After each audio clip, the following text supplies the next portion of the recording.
Kalalayim, La Yahweh, Bahashem, Yahushai, Bahashem, Racha HaKodash. Double honors to the apostles of GMS that rule well, who I learned this truth from, and salutations and blessings unto you, hopeful elect, 144,000 and the 1/3. All right, this is from a website called Illuminati.blogspot.com, and the title is Sinister Places, the Manitoba Legislative Building. All right, and pretty much Manitoba is a province, right? It's the one right over, right? It's the one right next over to ours, right? And you have the main, the capital city, Winnipeg, and you have this legislative building, and there's a lot of things here.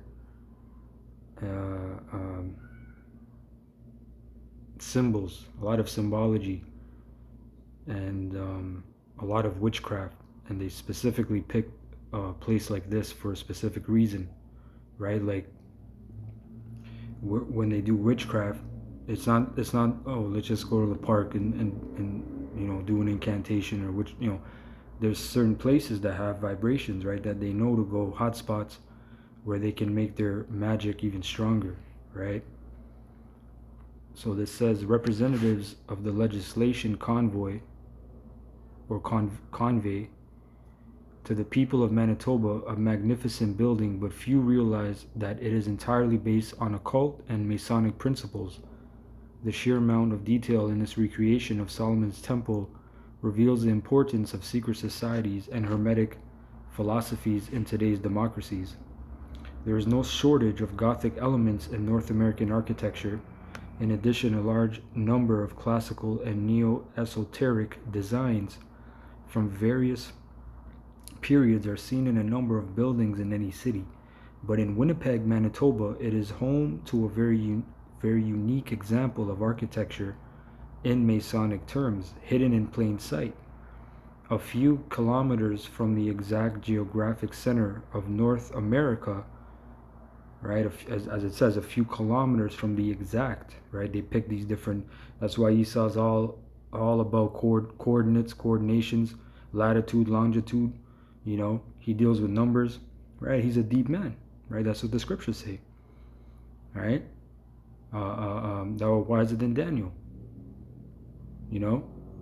so it says a few kilometers from the exact geographic center of North America is the Manitoba Legislative Building, finished with limestone Tyndale with marine fossils. It's on 30 acres of parkland on Broadway, just outside downtown Winnipeg, right? Winnipeg in the geographic center of North America. So it is quite the spectacle to be seen from the outside, but upon interior exploration lies the design to include an integration of Christian, Greek, Egyptian. Now you got to take into account when it says Christian, this is dealing with the so-called church fathers, right? The Constantine, so forth and so on, right? So-called Catholicism, so it's all witchcraft as well. Greek, Egyptian, Babylonian, and Jewish imagery combined in a form of alchemy with the most ancient tradition. Now, why would they do that? Because this is an amalgamation of all those kingdoms, right, that we're living in today. We're living in Babylon the Great. What does Babylon mean? Confusion, Babel. It's a mixture, right? It's a muddying of waters. It's confusion, right? It says hermetic magic. Although for years we haven't paid much attention to the building itself, the high pressure lighting, when you stare at it for too long, your view of the world is reduced to a strange purple psychedelic effect, a teenage activity known as purple hazing. It wasn't until 2006 that the degree of Masonic influence incorporated became news, with the Winnipeg Free Press and others doing extensive and exclusive reporting, exposing countless numbers of sinister symbols while propagating it as a very positive and good for you project. Celebrate rebirth. The dedication and demonstration of power relating to Hermeticism is everywhere, and Hermeticism is that's what Crowley was into, Aleister Crowley, Hermetics, right? You can go research that, not too deep because you don't want to go too deep, but you just want to get a summary of what's going on when it mentions Hermeticism or Hermetics, right? Is everywhere. It is what I consider partially the most important symbolism in this building. Now, one key thing I don't want to slip away is Sinister. Mentioned Sinister, right? I got the word Sinister. I looked it up on Edom Online. It's pretty interesting. It says 15th century Sinistre, prompted by malice or ill will, false, dishonest, intending to mislead, with suggestion report, from French sinistre, meaning contrary, false, unfavorable, to the left, from Latin sinister, left, on the left side, you know. And then when you go look up, it says see left. You look up left. That's another word, right? 1200, opposite of right. Right? But then it says here English lift, meaning weak or foolish. So guess what? The left hand side is weak and foolish, man. Right down here, lameness, paralysis, weak, worthless. So the left hand is all these things. It's weak. All right. It just has the upper hand right now through the Most High, but the left hand is weak. So the sinister building here is about what? Intending to mislead. So you have this golden boy. Hermes is of primary importance to Masonic scholars because he was the author of the Masonic initiatory rituals, which were borrowed from the mysteries established by Hermes. Almost all Masonic symbols are hermetic in nature. Now, this is a little bit inside of it. I'm going to jump down. See, they got the Ark of the Covenant. They got a Gadite. And this is like a Greek, I believe. It doesn't look like Roman apparel. It looks like a Greek. Alright? So there's a bunch of things here, man. The Ark of the Covenant of the Manitoba building right on top of what will be the Holy of Holies. According to the dimensions of the site, and Solomon's temple is the lieutenant governor's room. The golden boy is a metaphor for Hermes Trismegistus, the father of alchemy, the occult philosophy that taught them the wisdom of light, right? Illumination, Luciferianism. Stands gracefully on one foot with a torch in one hand and wheat in the other. Hoisted on the dome in 1919, it faces the north, towards the north of Winnipeg. At night, the statue shines as brightly as when the sun is above it. In the spiritual realm, the alchemical symbolism that is in the building carries the weight of how alchemy was used to communicate with more than just words. It is the union of opposites and much more. In the main tower, which houses the dome, there are 4 groups of 3 life-size figure sculptures, each representing earth, wind, fire, and water, which can also be seen as science, agriculture, art, and industry. But that's good, them going into worshiping the elements. It has nothing to do with art industry. It has to do with them literally worshiping the elements, man. That's in the book of Wisdom of Solomon. Right, Wisdom of Solomon 13:1. Surely vain are all men by nature. So our nature is vain, man. Our nature is very pathetic. It's very weak. When we don't see what we want or get what we want, we fall. We fall off. We're very lustful, and the eyes, they lust after the things that they see. Right. So vain are all men who are ignorant of the Most High. Right, and could not out of the good things that are seen, known by him that is, right? Neither by considering the works did they acknowledge the workmaster, right? So people fell off, even though you see everything, man. You can't stop and look and just comprehend for a second that this work is done by a creator, man. When you have all this chiseled out architecture of nature I'm talking about, it says, verse 2 is the point, but deemed either fire or wind, or the swift air, or the circle of the stars, or the violent water, or the lights of heaven to be the gods which govern the world, right?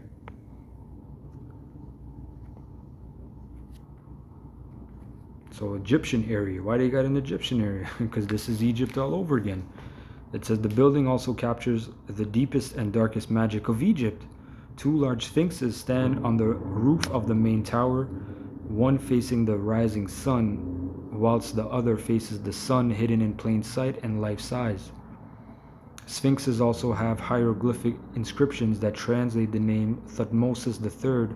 He is known by Freemasons as one of the most accurate Egyptian magicians, and his lineage is being claimed by the Rosicrucians.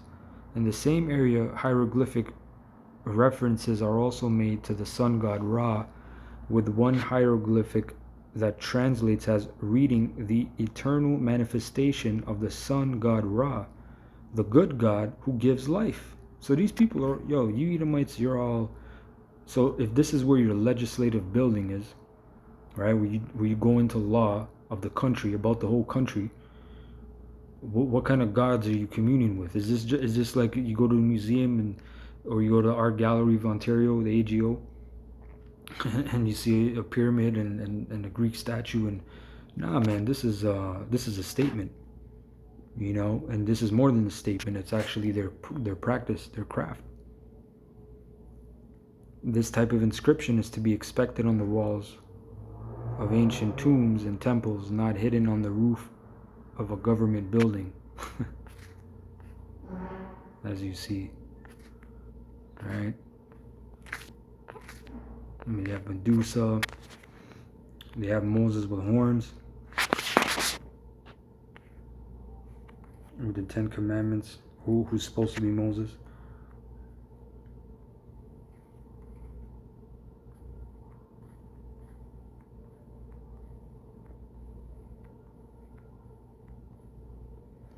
Frank Simon is known as the main architect involved, a man who was heavily influenced by members of a Masonic lodge called the Simple Hearts of the North Star, which is under the wing of the Grand Orient of France. Simon had originally won a competition offered by the Manitoba government in 1911, but a figure named Septimus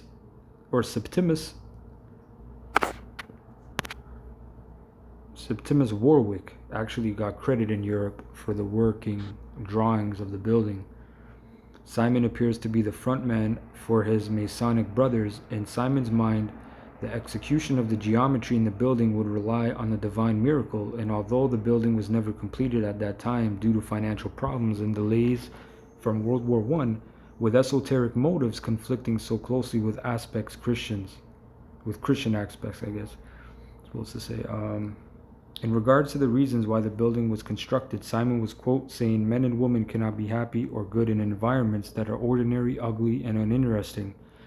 Using the golden section, a method that dates back to Vitruvius, Simon and his team achieved some perfection in geometric detailing, a certain sense of beauty that is undeniable. Now,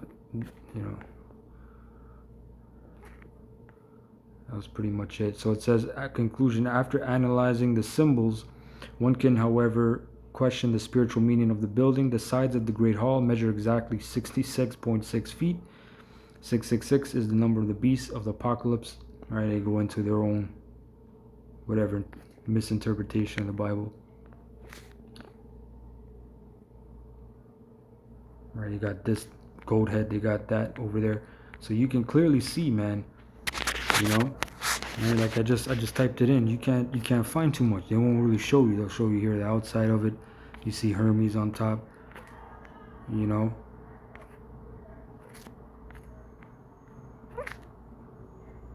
gotta get the scoop from inside. You see Medusa. But let me finish off on this.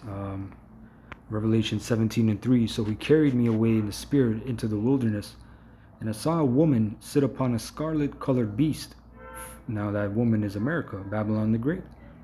Right, that scarlet-colored beast. Why is it scarlet? That's a giveaway. The red nation, the red beast, the red kingdom. Right, that's NATO and the EU, Europe, and America sits upon it. Right, and I saw a woman sit upon a scarlet-colored beast, full of names of blasphemy, having 7 heads and 10 horns. And the woman was arrayed in purple and scarlet color, and decked with gold and precious stones and pearls, so that, what does that represent? Her voluptuousness, her innocence, so-called look, her appearance of innocence, her decadence.